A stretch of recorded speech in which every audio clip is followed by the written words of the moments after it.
All right, does goal setting work? I mean, really, we hear it all the time. We try it all the time. Then there's what they call Failure Friday a couple weeks after the beginning of the year. What is the science of maximum success? What are successful people doing? Sometimes you do goals, they don't work. Sometimes they do work. Everybody's talking about them. Every CEO, every motivational speaker. We just have to do it the right way. If we want to change the name to your target, your objective, we can. How can you hit your target this year? Maximize your influence. Kurt Mortensen is the author of Persuasion IQ, Laws of Charisma, and the best-selling book, Maximum Influence. Welcome back to podcast 586. Kurt Mortensen here, Maximum Influence, where we take that deep dive into persuasion, motivation, influence. But today we're talking about self-persuasion, self-mastery, getting yourself to do what you need to do, like doing it, and keep doing it. How do you stay motivated to achieve your goals? We've seen it so many times. Those health clubs, those gyms in January, they're packed. It's not even worth going. Just wait a month and it's back to normal. What's going on? These people want to be healthy. They want to achieve their goals and they fizzle out. Let's talk about guaranteed goals. How do you hit the target? The science of maximum success. But hopefully you're setting your goals. You have a target for this year. It's your year. You're going to make things happen. A lot of that's going to do with persuasion, motivation, influence, self-persuasion, mindset. That's your mental programming. It's the thing that everybody tends to work on last. Why? Well, it's hard to put a dollar amount to your mindset. Some people have gone out, they failed, they realize it's their mindset. Many people want to go right to starting the business, investing in real estate, growing their website on the internet, all important, and you can put a monetary value to that, but it all comes back to the mindset. So many people say, oh, it didn't work. It didn't work for you. Look at the millions of people that it worked for. You know you could make it work. It comes back to mindset. So let's dive into it and do the persuasion blunder. Don't! This is known as the loser's limp or your pre-excuse for failure. So I'm monitoring this salesperson. One of the things that I do, we are going to go to a big negotiation. I'm there to monitor. I'm there to take notes. I'm there to give suggestions. And as we were leaving the corporate office, a fellow negotiator, fellow coworker said, hey, good luck. Close the deal. And he said, well, I hope so. I'm not sure this time if we're going to make it happen. We'll see. They were very resistant last time. Just in a matter of minutes was these 3 or 4 loser's limps or that pre-excuse for failure. So let's go back to loser's limp.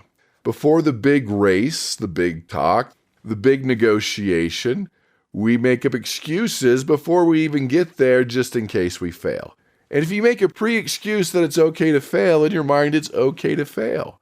You see this with people trying out for the Olympics. They get hurt right before the big game. Something happens, they got a limp, their ankle hurts, they can't compete, something might happen. And so not only is it bad food for the mind, you just giving yourself permission that it's okay to fail. So don't plant the seed in your mind. Don't keep thinking about it and water that seed because it's going to grow into a tree of doubt. It's going to mess with your expectations. And bottom line, I've said this before, is that when you feel influential, you are more influential. It's all about that mindset, those expectations. And so you're setting the wrong expectations. That's one of the 12 laws of persuasion and maximum influence. Go to the archives at maximizeyourinfluence.com if you want more information on that. That's also the home for your free persuasion IQ assessment and the advanced training at influenceuniversity.com. So even if you're feeling it, don't think it. If you're feeling it, reprogram your brain to the best case scenario. Get past worry, which is a form of fear, and start visualizing the success. And the other element here is be prepared. The more you're prepared, the fewer excuses you're going to have, and you're not going to get stuck into that loser's limp. Again, that's your pre-excuse for failure. Next up, the geeky Scarly article. This is The Psychology of the Sour Grape, brought to us by Dr. Ross White, Psychology Today in the Journal of Experimental Social Psychology. The sour grape. Very similar to the loser's limp. So your loser's limp is your pre-excuse for failure. The sour grapes is the post-excuse for failure. And here's the problem. When you make excuses, you're pointing fingers, you're blaming, you never take ownership that maybe you blow it, maybe you didn't have the skills, maybe you said the wrong thing, and you never fix yourself. So there's pre-excuse, this is post-excuse. It's called the sour grapes. It comes from the fable, The Fox and the Grapes. Let me briefly tell it to you. So there's this hungry fox going through the vineyard, hoping to find a tasty snack, spotted a bunch of ripe, juicy grapes hanging high on the vine. The fox jumped and jumped, but couldn't reach these grapes. Finally, the fox gave up, turned away, and said, those grapes are probably sour anyway. I wouldn't even want them. So what's the moral of the story? When we can't get what we want, it's easy to convince ourselves that it wasn't worth having in the first place. That could be your goals, your objective, your target. And it's human tendency to use this defense mechanism to cope with disappointment and frustration and even failure. That's why you hear the term, sour grapes. That's exactly what it means. So interesting, in this study, they talked about these sour grapes. Someone wants to go to a job interview. They're all excited. They're going to it and say, hey, how'd the job interview go? Well, I didn't get it. Oh, wow, I'm sorry to hear that. Well, I didn't really want the job anyway. Something like that could be a post-excuse for failure or sour grapes. So it's interesting. This study was done in Norway and the United States by Dr. Josted. He invited participants to complete tasks and randomly assigned them to two groups. One would receive good feedback and the other would receive poor feedback on their performance. Participants who were told they had performed poorly on a task predicted that doing well on the same task in the future would increase their happiness to a lesser extent than the participants who were informed that they had performed well in the task. And they found those who don't experience the sour grape effect are the type of people that are highly oriented towards achievement, have goals, and how much they were focused on achievement. Things we'll be talking about today. So when we dismiss the significance of an unachieved goal, it helps us maintain a more positive attitude towards ourselves and our abilities so we can tackle the next goal. Now, if you give up here, blame, point fingers, that's something else. But if you own up, I didn't do well, I could do better, that makes a huge difference. So if you experience sour grapes or know someone that does, here's some things you can do about it. Remember, this is a psychological defense mechanism. The brain wants us to feel good, so it downplays our failures. You can do the reframe, where you reframe the situation. Look at this situation in a more positive light. I failed, but I'm not a failure. That reduces resentment or feeling like a failure. If you didn't get the job, own up. I could have done better. But there's probably better jobs out there that I can find. I'm going to learn from this. I'm going to grow from it. Maybe setting more achievable goals. We're going to talk about that. More realistic, attainable goals, small, manageable, bite-sized pieces. If your goal is to run a marathon in a month, maybe you should start with a 5K. And another one that seems to help people too is to practice gratitude. Focusing on what you have, what you're doing well, your past victories can shift your mindset from being negative to being positive. Now, this could be in your journal, on your phone. Write down 3 things that you're thankful for. When you can practice gratitude, this habit can help you appreciate your current achievements, the resources you have, and you can move on from this current disappointment. And by the way, I've never heard of anyone that did this gratitude journal or list on their phone, the 3 things every day, that had a poor experience. It's an amazing thing to help us switch from being pessimistic to more optimistic. So there you have it. Are you a sour graper? We'll make up that term for today. Do you know people that are? Now you know what it is, why it happens, and what to do about it. Which brings us to our listener email. Oh boy! This comes from Sabrina. I have here from Europe. It says, Kurt, I've heard you talk about this before, but what is the key to goal setting and how can I stick to my goals this year? All right. Remember, if we use anything on the podcast, you get free influenceuniversity.com. And by the way, there's a free membership there too to get you started.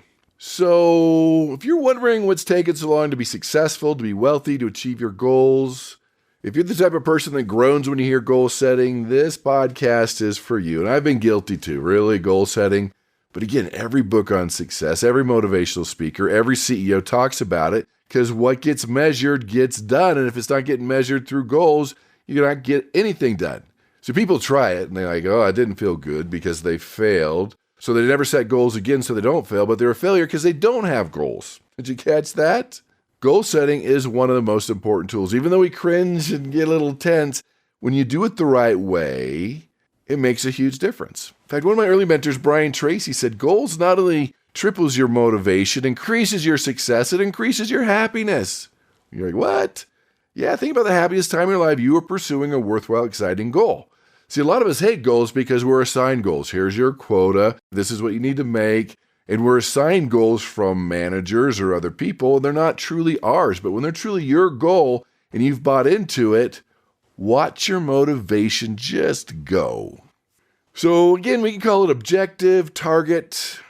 You know you're supposed to do it, but no one's taught you how to do it. Let's talk about how to do this. For example, if you wanted to learn how to go snow skiing, you went to the resort, you rented your skis, you got your pass, you're like, whoa, it's your first time, you need lessons. Like, I'll figure it out on my own. How hard can it be? You get on the chairlift, get off the Black Diamond, not knowing that's the expert run. You're going to pick up speed, pick up more speed. You're going to hit a tree, break your leg, and say, this is a terrible sport, and I'm never going to do it again. And that's what most people have done with goal setting. People talk about the Harvard and Yale studies. There's some controversy there, but there's also an interesting study I'll bring up here from Dominican University that found out just doing a couple things can double and even triple your chances for success.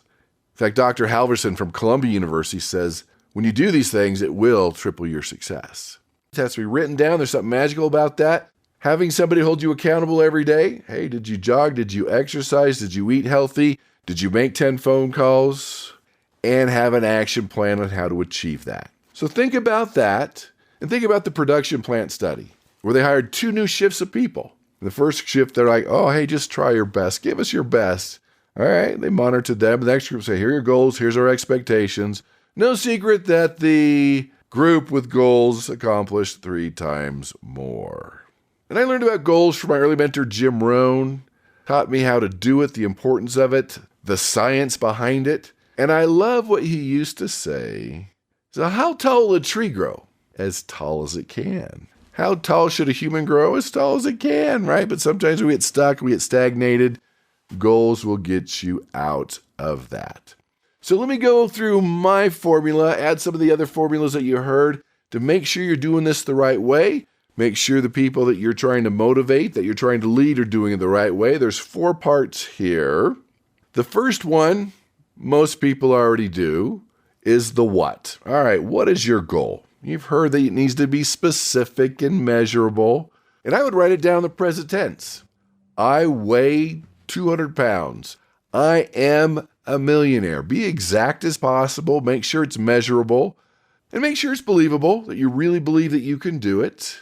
So we've got the what. It's down. It's specific. It's measurable. It's the present tense. You know you can do this. You've seen other people do it. So, hey, we're going to make this happen. And then the when. Your brain needs a deadline. It needs a date. Noon, December 31st. 6 p.m. on June 1st. Whatever it is, a deadline, a date, maybe even a time. And I would encourage you to get a countdown app on your phone so you can see how much time you have. But when you have the when, now you can reverse engineer and not get overwhelmed. Because we all know that an overwhelmed brain shuts down. So when you have a when, it's a 6-month goal or year-long goal, you can reverse engineer and say, okay, that's 3 calls a day. That's 2 sales a week. That's $1,000 a week. Whatever it is, we can reverse engineer it. It's in smaller pieces. It's not overwhelming. We have our countdown clock. And now we can break it down to what we need to do every day, every week, every month to achieve our goals. Because if you look at the big, huge annual goal, it's too big. Your brain will explode. Break it down to smaller, manageable, bite-sized pieces. So we have the what, the when. Now we have to do the how. All right, what's your game plan? What is that action plan I talked about earlier? It's not just going to happen. Whether you want to make more money, more sales, lose weight, there has to be an action plan. Who are you going to mentor with? What podcasts are you going to listen to? What books are you going to read? And the other one that's important here is who's going to hold you accountable. Who's your accountability partner that's going to call you, meet you on the corner every morning at 6 a.m. to walk 3 miles? The person you have to send an email to every day? We're flexible here, But you have to have that action plan, have somebody hold you accountable, and know exactly what you need to do. Now, this part tends to be a little more flexible. For example, most airplanes are off course most of the time. They just correct, and eventually they get there. So with your goals too, you can adjust this. If you're spending an hour a day, maybe you only need to spend 45 minutes a day. You're reading a book a week, maybe you need to read 2 books a week. Maybe 3 calls a day is not cutting it, you need to make 4 calls a day. You can adjust it. That's okay as long as you're shooting towards that target, moving towards that goal. And the important part here too is to keep track of what happens every day. And no, there's no forgiveness. If you only made 2 calls one day, that's 4 calls the next day. If you're supposed to exercise 30 minutes a day and you only did 15, that's 45 minutes the next day. So there's no forgiveness. You keep track of your numbers because you're looking for an upward trend. Just like the stock market, if you look at the stock over 12 months, it's up and down. But overall, most of the year, it's been going up. That's what you want with your goals. You'll have some bad days. But if you can look at your progress, then you can see, hopefully, most of the days are good days. And the most important, the one that most people forget, is what is your why? That's your motivation. Because people don't fail because of a lack of goals. They fail because of a lack of reasons behind those goals. Why do you want to lose weight, make more money, be more successful, change in the world? It could be internal. I'm better than that. I need to be healthier. I need to serve those around me. I want to help my team. What is your why? What is your reason? Because when you're having those bad days, you need a why. You need a reason. Give yourself 2 or 3 here. Maybe a couple internal reasons that inspire you. Maybe some external reasons, external people. This motivation could be either desperation or inspiration, or hopefully both. You want to be healthier so you don't die and have a heart attack. All right, some days that might motivate you. Hopefully most days are inspiration. Some days can be desperation. I'm okay with that. Inspiration to live longer, to send your children to the best schools, to make a difference in the world, whatever it is. In fact, I learned this from a gentleman named Dan Jansen, Olympian speed skater, short oval track. Anyway, he went to his first Olympics and he held the world record in this event. And he was going to win it all. Everyone's excited. He went to the Olympics and didn't place. Okay. Trained for another 4 years because his goal was to get that gold medal. Made it to the medal round, slipped and fell, disqualified, no medal. Okay. Trained for another 4 years. Tragedy with his family. His sister got really sick. His brain wasn't in it. Didn't place. Okay. Trained for another 4 years. If you're doing the math, that's 16 years. Everyone say, we know you're the best. You're good. You hold the world record. He's like, no, I want this gold medal. So he made it to the medal round of the short track. And someone else slipped this time. He slipped off. Both disqualified. No medal. Last chance. He couldn't go back. He was getting too old. His last shot. Didn't get the medal. But then he decided to do the longer track. Wasn't his best event. Didn't always participate in this. But just squeaked by. Barely made it into the medal round. And it was one of those incredible moments in Olympic history when that gun went off. Not only did he win the gold medal, broke the Olympic record, did a victory lap with his newborn daughter. They're throwing flowers. He did it after 16 years. So he sat down with him and said, Dan, how did you do this? 16 years. Most people can't get out of bed in the morning. You stuck to a goal for 16 years. He says, when I was younger, I had a wise coach that set me down, made me list all the reasons why I wanted that gold medal for me, for my family, and financially. He said, I practiced 6 hours a day, 6 days a week, and I was cold. I was tired after 3-4 hours. I wanted to go home. When I felt that way, I'd pull that list out of my speed suit and I'd find something, a reason to get me back in the game, to stay motivated and to finish the practice. Again, people don't fail because of lack of goals. They fail because of lack of reasons behind those goals. So that's your why. Visualize your why. Remember, the universe won't reward you physically until you see it mentally. Visualize yourself like you've already achieved your goals. As you read your list of reasons, you'll be motivated, you'll be on track, and you will make this year your year.